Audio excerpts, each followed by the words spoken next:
नमस्कार साथियों, जय हिंद। मैं उदयवीर सिंह मावी आपका स्वागत करता हूं यूवी केमिस्ट्री पर।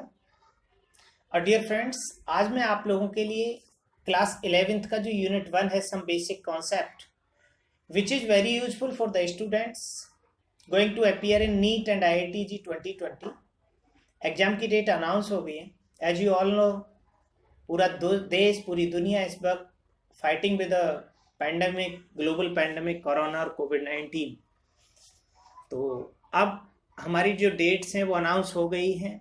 जुलाई में दोनों एग्जाम्स होने हैं और इसके साथ साथ जो 11th के स्टूडेंट्स हैं उनको भी अपनी तैयारी को शुरू करना है केमिस्ट्री को।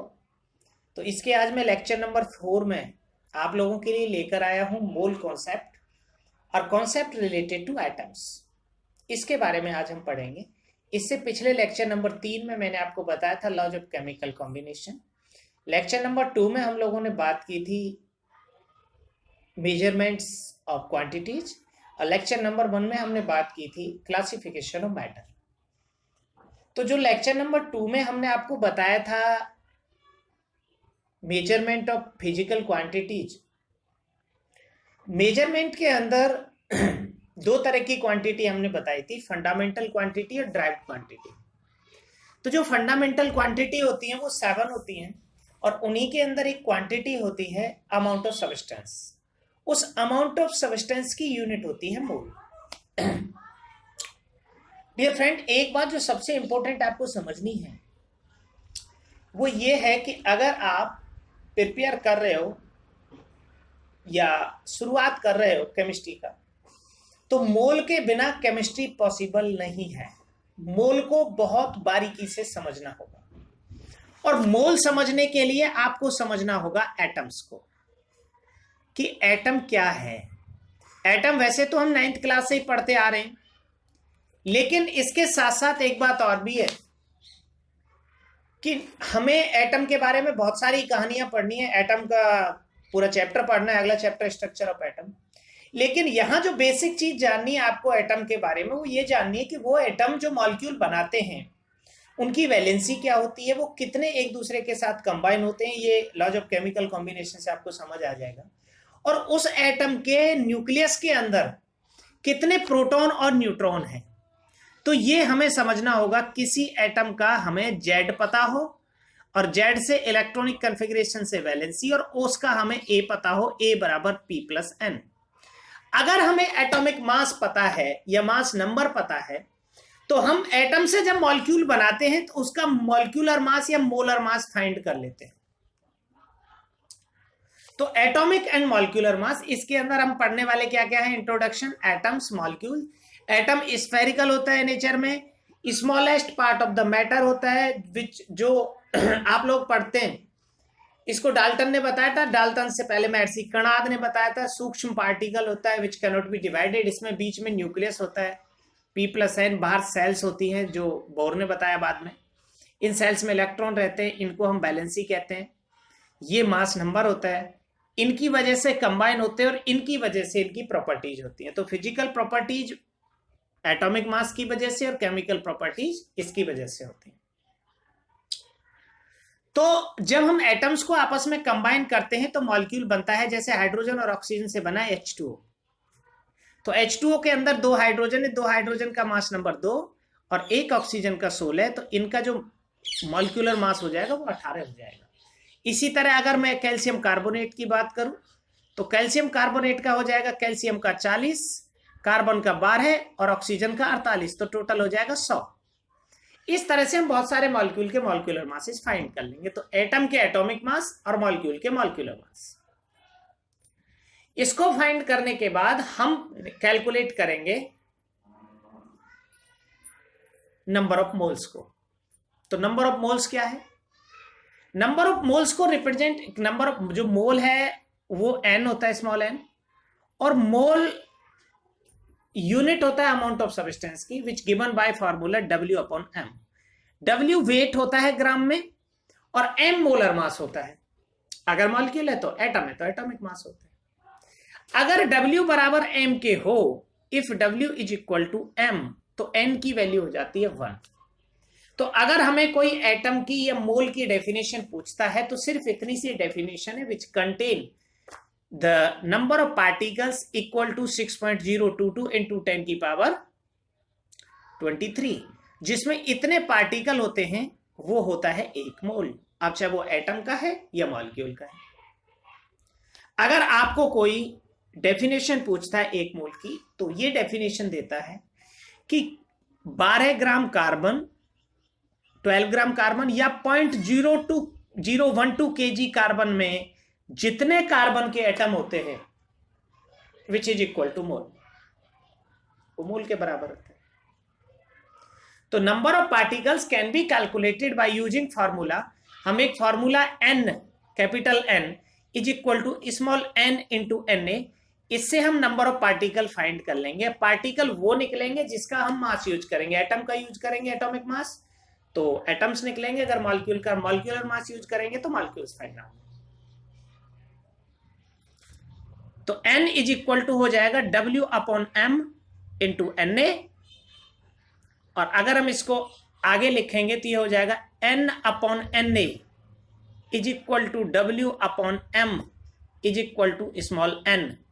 ये है आपका मोल कॉन्सेप्ट का कॉन्सेप्ट नंबर 1, जिससे हम नंबर ऑफ पार्टिकल फाइंड कर लेंगे। जहां Na एवोगैड्रो नंबर है, जिसकी वैल्यू होती है 6.022 इंटू 10 की पावर 23। नेक्स्ट हम इससे फाइंड करेंगे गैसियस वॉल्यूम। गैसियस वॉल्यूम के लिए सेम है, यहां पार्टिकल फाइंड होते हैं। अब जो गैसियस वॉल्यूम है V, वो एक मोल का सेम रहता है 22.4 लीटर STP पर, या 22,400 सेंटीमीटर क्यूब, या 22,400 ml STP पर, जिसका वॉल्यूम होता है गैस का, उसको एक मोल कहते हैं। अगर डबल मोल हो जाएंगे दो, तो वॉल्यूम डबल हो जाएगा। अगर मोल आधे हो जाएंगे तो वॉल्यूम हाफ हो जाएगा। अगर मोल 1/10 हो जाएंगे तो वॉल्यूम 1/10 हो जाएगा। सो सीधे सीधे शब्दों में the volume directly proportional to number of mole के, V प्रोपोर्शनल टू N के, और V is equal to 22.4 litre into N के। ये कांस्टेंट रहता है। अगर ये चेंज होगा STP पर ना होकर, तो फिर हम गैसियस लॉ से आइडियल गैस इक्वेशन लगाएंगे। P1 V1 upon R1 T1 is equal to P2 V2 upon RT2। तो इसके अकॉर्डिंग ये वॉल्यूम चेंज हो जाएगा, जो हम 22.4 लीटर कह रहे हैं आइडियल गैस इक्वेशन से। देन हम बात करेंगे मास मोल कन्वर्जेंस की। Then mole and gram atomic mass, GMM हम इसे कहते हैं, या GAM हम इसे कहते हैं। एटम मोल और ग्राम एटॉमिक मास, और मोल एंड ग्राम मॉलिक्यूलर मास। तो हम ये चीजें इसके अंदर पढ़ेंगे। सबसे पहले हम बात करते हैं एटम्स और मॉलिक्यूल की, जिसको मैंने एक्सप्लेन कर दिया है। एटम्स के एग्जांपल आप ले सकते हो hydrogen, helium, lithium, beryllium, boron, carbon, nitrogen, oxygen, fluorine. जो मॉलिक्यूल्स में यूज होते हैं उनको हम ले लेंगे। इन्हीं से मॉलिक्यूल बनते हैं। मॉलिक्यूल्स के एग्जांपल आप H2O, NH3, CH4, NaOH sodium hydroxide, NaCl sodium chloride, और भी एंड सो ऑन, कितने भी है तो आप मॉलिक्यूल बना सकते हैं। इन सभी के आपको मॉलिक्यूलर मास जरूर फाइंड करने हैं, क्योंकि मोल इसी के निकलेंगे। ये हमारी 7 फंडामेंटल क्वांटिटीज हैं। ये सातों फंडामेंटल क्वांटिटीज में लेंथ की यूनिट मीटर है, मास की यूनिट किलोग्राम है, टाइम की यूनिट सेकंड है, टेम्परेचर की यूनिट केल्विन है, इलेक्ट्रिक करंट की यूनिट एम्पियर है, ल्यूमिनेस इंटेंसिटी की कैंडेला है, और अमाउंट ऑफ सब्सटेंस की मोल है, which is represented by capital N, sorry small N. और स्मॉल एन को फाइंड किया जाता है by the help of formula n is equal to W upon M से।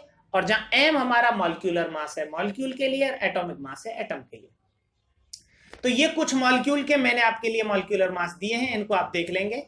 हाइड्रोजन का 2, H2 का मॉलिक्यूल का, नाइट्रोजन का 28 मॉलिक्यूल का, एटम का 14, सेम फॉर ऑक्सीजन 32 और एटम का 16, CH4 मीथेन का 16, NH3 का 17 और H2O का 18, H2SO4 सल्फ्यूरिक एसिड का 98, CO2 कार्बन डाइऑक्साइड का 44, नाइट्रिक एसिड HNO3 का 63, कैल्शियम कार्बोनेट का 100, Na2CO3 सोडियम कार्बोनेट का 106, NaHCO3 सोडियम हाइड्रोजन कार्बोनेट का 84, ग्लूकोज का 180, शुगर का 342। तो ये कुछ मॉलिक्यूल्स के मॉलिक्यूलर मास आप याद रखेंगे, क्वेश्चंस में पूछे जाते हैं। अब ये मोल कॉन्सेप्ट का स्टेटमेंट 1 है, इक्वल मोल इक्वल पार्टिकल। अगर मैं इक्वल मोल की बात करूं तो मैंने कहा था एक मोल जब होता है जब WM के बराबर हो, तो ये सारे एक मोल के बराबर हैं। अगर ये एक मोल के बराबर हैं तो 2 ग्राम ऑक्सीजन और 106 ग्राम सोडियम कार्बोनेट दोनों इक्वल वैल्यू रखेंगे एक मोल। और अगर एक मोल है तो पार्टिकल की नंबर भी बराबर होगी 6.022 into 10 की power 23। So 1 mole of any particle, 1 mole of any component या substance contain equal number of particle and 1 mole is equal to जब WM के बराबर हो, मास मॉलिक्यूलर मास के बराबर हो।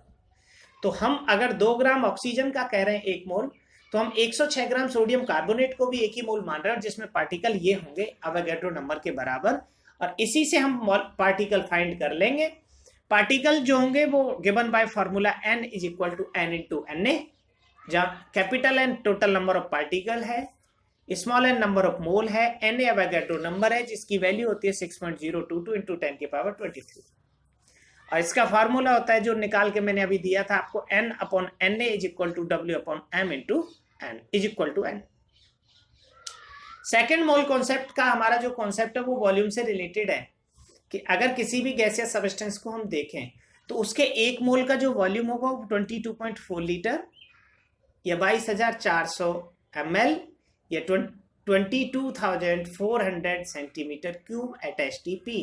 और STP स्टैंडर्ड टेम्परेचर प्रेशर होता है, टेम्परेचर 273 केल्विन 273.15, और प्रेशर होता है 1 बार, और 1 बार को 760 mmHg कहते हैं। तो जो वॉल्यूम कैलकुलेट होएगा गैसियस सब्सटेंस का V इज इक्वल टू वो होगा 22.4 इंटू N के। तो ये आ जाएगा V upon 22.4 is equal to W upon M is equal to N is equal to N upon Na। तो ये कंप्लीट मोल कॉन्सेप्ट आपका यहां से फाइंड कर लेंगे आप, और ये सारे फॉर्मूले इस तरह से ड्राइव हो जाएंगे। इसके बाद हम कुछ इंपॉर्टेंट क्वेश्चंस की बात करते हैं। एक ग्राम एटॉमिक मास और ग्राम मॉलिक्यूलर मास के बारे में भी हम लोग बात कर लेंगे। 1 ग्राम एटॉमिक मास का मतलब होता है 1 ग्राम एटम का मास, जो 1 मोल एटम के मास के बराबर होता है। 1 मोल एटम मतलब कार्बन का जो 12 ग्राम होता है, 12 ग्राम ऑफ कार्बन, उसे हम GAM कहते हैं, ग्राम एटॉमिक मास। अगर आपको ग्राम एटम के बारे में पूछे तो ग्राम एटम का मतलब 1 मोल में जितने पार्टिकल होते हैं वो ग्राम एटम्स होते हैं, मतलब उसके एटॉमिक मास के बराबर। इसी तरह ग्राम मॉलिक्यूलर मास होता है। तो अब ये कुछ क्वेश्चन है, इनको हम डिस्कस करेंगे। The number of atoms in 0.1 mole of A try atomic gas. 0.1 मोल में सबसे पहले तो 0.1 मोल में एटम देखेंगे, CBSE 2010 का क्वेश्चन। 0.1 मोल का होता है 1/10 मोल, और पार्टिकल निकालने के लिए हम किसका मल्टीप्लाई करेंगे, एवोगाड्रो नंबर का। तो एवोगाड्रो नंबर 6.022 इंटू 10 की पावर 23। तो एक पावर यहाँ से ये प्लस की थी, ऊपर माइनस की, तो 22 रह जाएंगे। ये होंगे पार्टिकल 0.1 मोल गैस के अंदर। अब ये पूछ रहा है एटम्स, तो क्योंकि ट्राई एटॉमिक गैस है तो 3 का मल्टीप्लाई और कर दो, तो 3 इंटू 6.022 इंटू 10 की पावर 22। नेक्स्ट हमारा क्वेश्चन है, which of the following has maximum number of molecule. इनमें सबसे ज्यादा मॉलिक्यूल किसमें है। जैसे सबसे पहला है 16 gram of O2। 16 gram O2 का मतलब हो गया आधा मोल, हाफ मोल। दूसरा है 16 gram of NO2। 16 gram of NO2। पहले इसमें मोल निकालेंगे, N का होता है 14 और ये हो गया 46, तो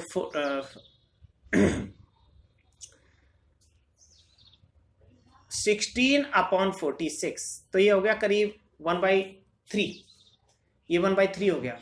नेक्स्ट हमारा है 2 gram of H2। 2 gram of H2 का मतलब हो गया 1 मोल। फिर हो गया 4 gram of 4 gram of N2।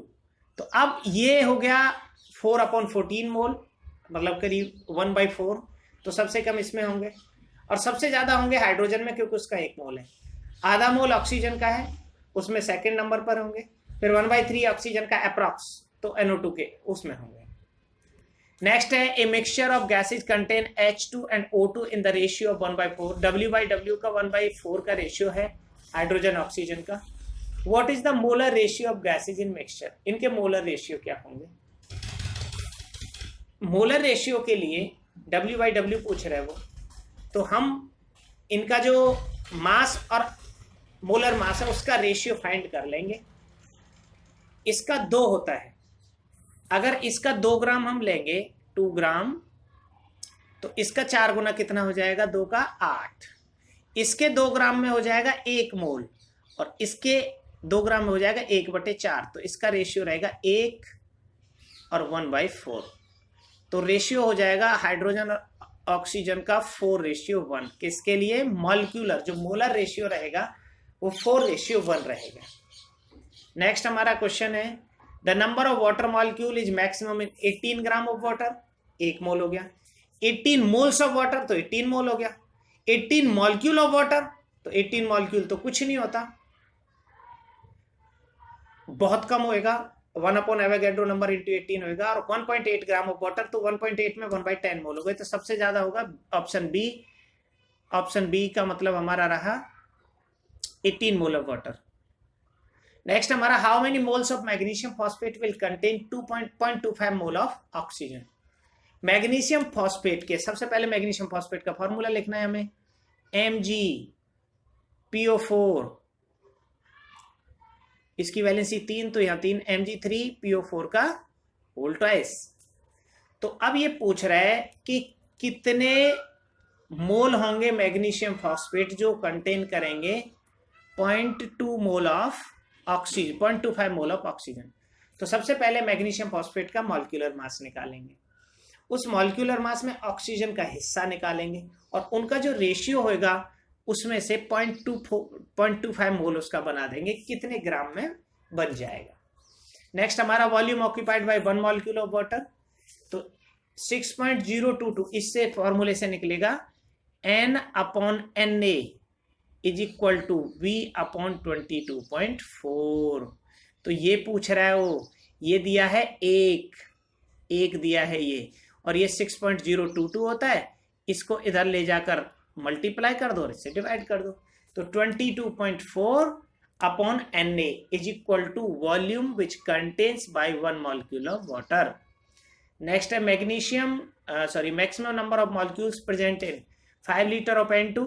इसका वॉल्यूम सीधा आपको सबसे पहले क्या करना है, वॉल्यूम को मोल में कन्वर्ट करना है। जिसके ज्यादा मोल उसमें ज्यादा particle, that's it. So this is all about the mole concept from basic concept. Thank you students, thanks for watching UB Chemistry.